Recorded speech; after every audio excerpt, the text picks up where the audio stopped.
안녕하세요, 카울리 김호수입니다. 오늘 강남에서는 PSA 그룹의 프리미엄 브랜드 DS의 공식적인 출범과 DS 스토어, 그리고 DS의 플래그십 모델인 DS7 크로스백이 공개되었습니다. DS는 프랑스어로 여신을 의미하는 DCC에서 착안된 브랜드 명칭이고요.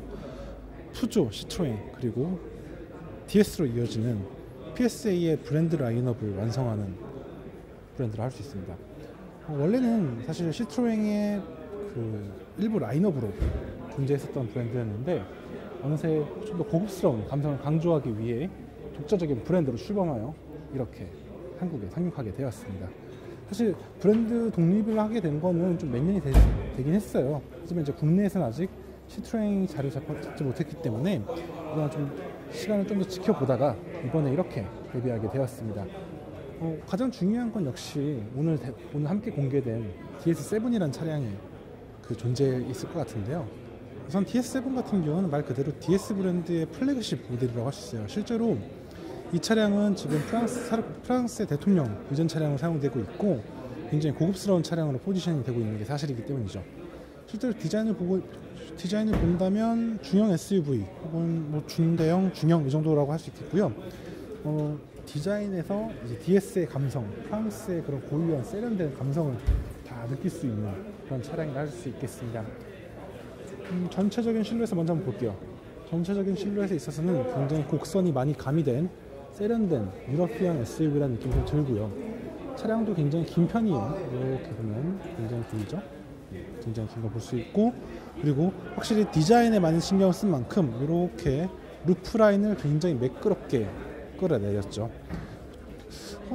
요소 크로스오버라고 한다면 이 C필러 부분을 검게 칠해가지고 세련된 플로팅 루프 디자인을 할 경우가 있을 텐데 이제 DS는 그러지 않고 SUV 고유의 느낌을 잘 살려내고 있는 것 같습니다. 개인적으로 제가 가장 인상적이었던 부분은 바로 이 리어 콤비네이션 램프입니다. 이 리어 콤비네이션 램프에 보면은 어떤 램프의 형상이라기보다는 디테일을 많이 강조해서 섬세한 디자인을 엿볼 수 있는 차량이라 할 수 있겠죠. 그리고 이렇게 DS 크로스백 레터링이 함께 하고 있고요. 엠블럼은 이렇게 제작이 됩니다. DS7. 사실 많은 분들이 이걸 어떻게 읽어야 되냐라고 했을 때 사실은 DS고 모델이 7이에요. 근데 이제 DS라는 브랜드 자체가 아직 약하기 때문에 DS7이라고 많이 커뮤니케이션을 많이 하고 있는 거죠. 저기 보면 이렇게 리어 콤비네이션 램프에도 DS 엠블럼이 새겨놨죠. 쭉 한번 이동해볼게요.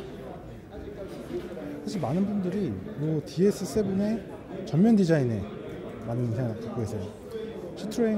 시트로엔에서 착안되었던 듀얼 글라이딩 프론트 그릴과 DS의 디테일을 잘 살린 프론트 그릴 디테일을 보시죠. 그리고 이게 굉장히 보석처럼 다듬어 놓은 헤드라이트가 더해지기 때문에 시각적인 매력이 정말 상당하죠. 다만 이제 저희가 인테리어를 살펴볼 건데 이 차가 지금 사실 최고 등급 오페라라는 트림인데 사실 이 차는 아직까지 현재 국내에 출시가 없어요. 대신 리볼레라고 국내에 출시될 사양이 여기 앞에 있습니다. 전체적인 디자인은 똑같아요. 디테일도 똑같고 헤드라이트라던가 이런 디테일, 휠의 디자인 이런 것들이 다 기존에 옆에 봤던 오페라 사양과 똑같은 걸 확인할 수 있습니다. 자, 실내 공간 한번 볼게요. 그림자가 좀 진네요.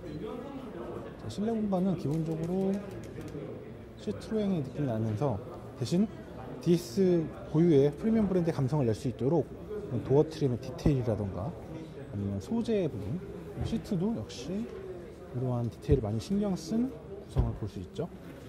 이렇게 지금 보시면은 가죽에다가 아주 섬세하게 천공과 패턴을 적용을 해가지고 시트를 좀 더 돋보이게 만들어주고 있죠. 자, 전체적인 대시보드 구성을 한번 볼게요. 잠시만요.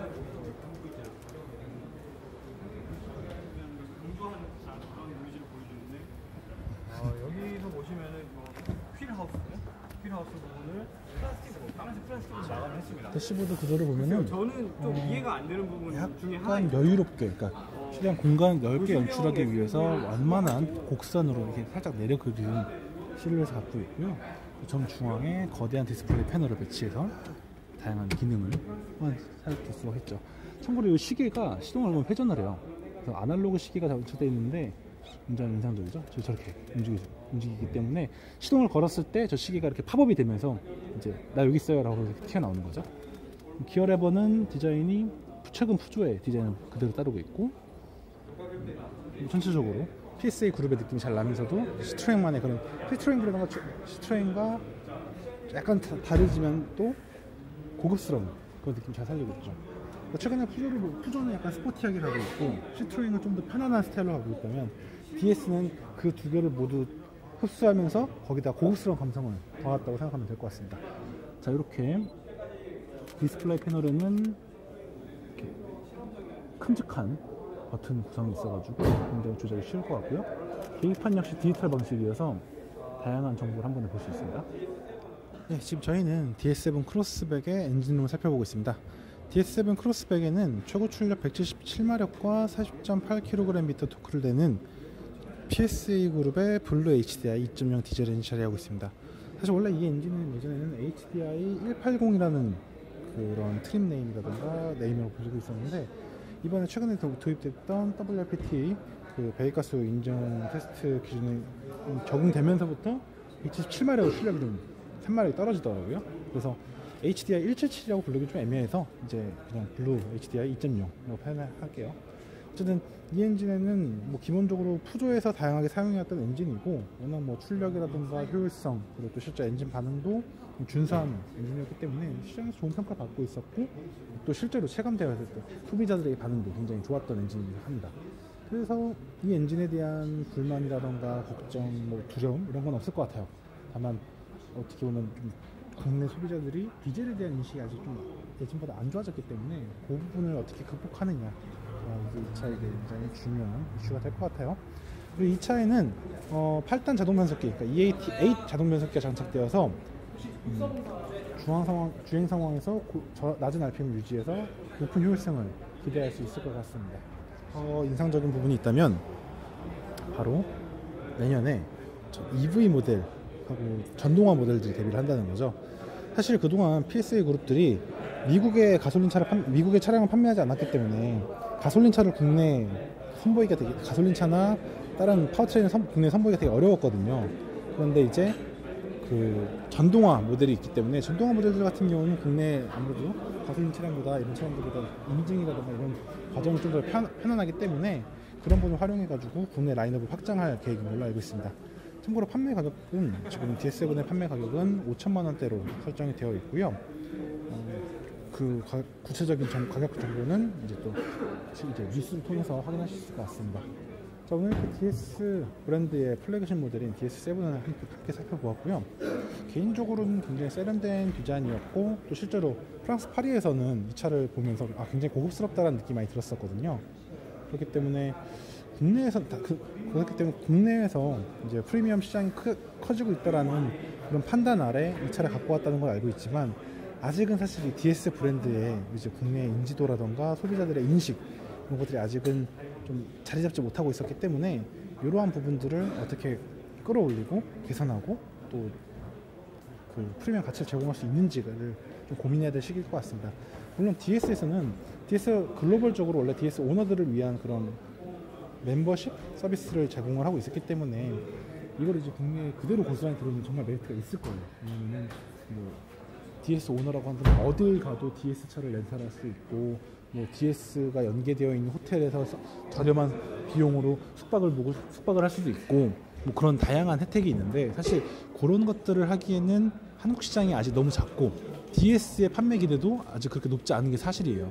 그래서 이런 DS가 줄 수 있는 그런 프리미엄의 가치를 어떻게 국내에 최적화시키고 또 국내의 그런 성장을 증진시키기 위한 행동이 같이 동반이 되어야만 이 DS 브랜드가 성공적으로 연착을 했을 것 같아요. 왜냐면 사실 아무리 그래도 우리나라 국내 소비자들은 그 프랑스의 자동차를 프리미엄 브랜드라고 인식하려고 하지 않기 때문이죠. 왜냐면 독일차가 아니니까. 독일차가 아니었기 때문에.